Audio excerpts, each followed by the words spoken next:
لسه مكملين معاكم فقراتنا في دكتور هيلث، اكبر برنامج طبي في مصر والشرق الاوسط. الستريتش ماركس او علامات التمدد مشكله كبيره بتواجه ناس كتير، سواء بعد الحمل او تغيرات الوزن او الهرمونات او سن النمو.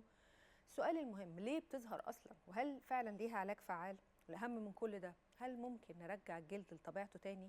هيكون معانا النهارده دكتور مريم سمير، اخصائي التغذيه العلاجيه، هتوضح لينا كل الاسئله دي. ازيك يا دكتور؟ اهلا بيكي، ازيك؟ ليه اصلا بتظهر علامات تفتيح وتمدد كده في الجلد؟ طيب، في اسباب كتير قوي. منها النمو، يعني بنت عادي بتطول وبتكبر، فهي جيناتها جايبه ان هي الستريتش مارك بتظهر. في الحمل، وده ناس كتير قوي بعد في الحمل البطن والولاده طبعا. في البطن بيجوا عندهم ستريتش مارك كتير قوي. وحاجات وراثيه، يعني في ما بيبقاش في اي سبب وتقولي انا اصلا مش تخينه، بس وراثيه. هي عباره عن ايه بالظبط؟ يعني طيب. جلد اتقطع ولا الكولاجين قل ولا ايه اللي حصل؟ طيب، لما بيحصل تمدد للجلد، الخليه من جوه الكولاجين والالاستين اللي هم مسؤولين عن الاسيستي بتاعه البشره بيتقطعوا. فما كانش ليهم علاج اصلا لما كانوا خلاص عمل الشكل بتاع الستريتش مارك دي، ما كانش ليه علاج. بس بالباي 1 ماشين بقينا نرجع تاني النيوترينتس والاكسجين للخليه كويس قوي، فابتدينا نحسن كتير حاله الكولاجين والالاستين اللي اتقطعوا دول، فبيرجعوا تاني هيلثي وصحيين اكتر، فبيبتدي الستريتش مارك تختفي. فهو فعلا بيجيب علاج، يعني انا جربته وشفنا نتائجه هايله. بيجيب علاج فعلا من ثالث او رابع جلسه بيكون يعني خلاص. حضرتك بتقولي ان في جهاز معين عندكم باي 1 اسمه باي 1 ماشين. بتستخدموه على الستريتش ماركس اللي ظهرت، سواء حمراء سواء بيضاء؟ سواء حمراء او بيضاء. زمان لما كنا بنلاقي حد عنده ستريتش مارك بيضاء كنا بنقول لها خلاص للاسف. بس دلوقتي فعلا نتائجه مع الستريتش مارك البيضاء اللي هي كانت مستحيل تتعالج قبل كده، لا، نتائجه حلوه جدا، وفي ناس فعلا بيروح 100%. طيب الجهاز ايه التكنولوجي اللي ورا الجهاز؟ يعني هل هو مايكرو نيدلينج؟ هل هو يعني بيعمل ايه بالظبط يحفز الجلد؟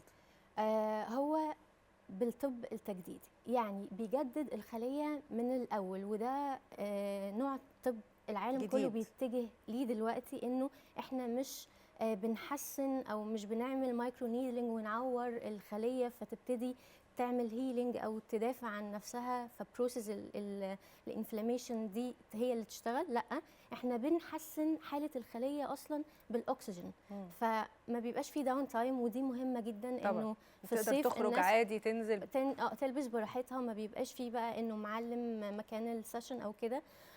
مفيش اي الم، زيرو بين.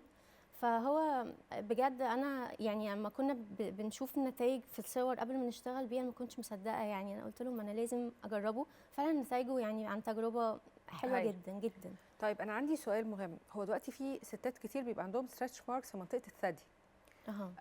وطبعا حضرتك عارفه ان المنطقه دي الكانسرز والكلام بتقلق جدا، فهل امان خالص ان هم يستخدموا الباي 1؟ وهو ليه بروجرام وبروتوكول خاص وهيد حتى لوحدها للبريست، فهو امن جدا للمنطقه دي، وناس كتير قوي بتشوف منه نتائج وبيتبسطوا جدا من النتيجه.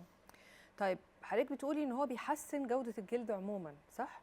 طب هل ممكن حد يستخدمه مثلا لاثار حبوب؟ لان هو بيبقى الجلد فيه حفر وكده، هل ممكن؟ في بروجرامز خاصه لاثار الحبوب وللسكار كمان مكان الحرق، او لو عاملين عمليات جراحيه.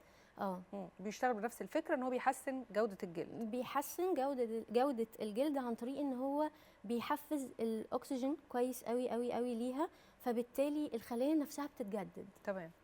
طيب حضرتك بتقولي ان نتائجه سريعه، يعني بعد كام جلسه؟ هو عموما البروتوكول كام جلسه لو فرضنا مثلا ستريتش ماركس في منطقه الفخذين؟ 10 سيشنز علشان نجيب جلسات. نتيجه نهائيه. بس هي بتشوف نتيجه واضحه جدا من الجلسه الرابعه، وبقول لها ابتدي خدي تان.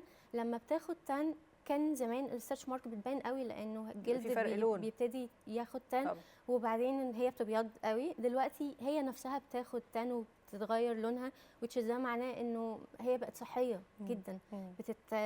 يعني الشمس بتاثر فيها بالشمس عادي مش زي الاول. طيب في بنات صغيره كتير هيبقوا حابين يعملوا الموضوع ده، وانت حضرتك عارفه ان هم بيخافوا جدا من الالم، اخبارها ايه في الوجع؟ مش مؤلم خالص. مش مؤلم. يعني هي حراره مثلا ولا هي سكشن؟ هو سكشن محتمل جدا جدا، وما فيهوش اي حراره خالص.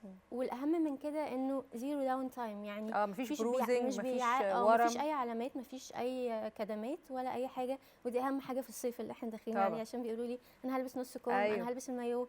فدي مهمه قوي. لا ده خبر جميل قوي، مبشر وحاجه والله يحيى العلم. شكرا دكتور مريم لوجودك معانا. شكرا ليكي. لسه عندنا فقرات في دكتور هيلث، خليكم معانا.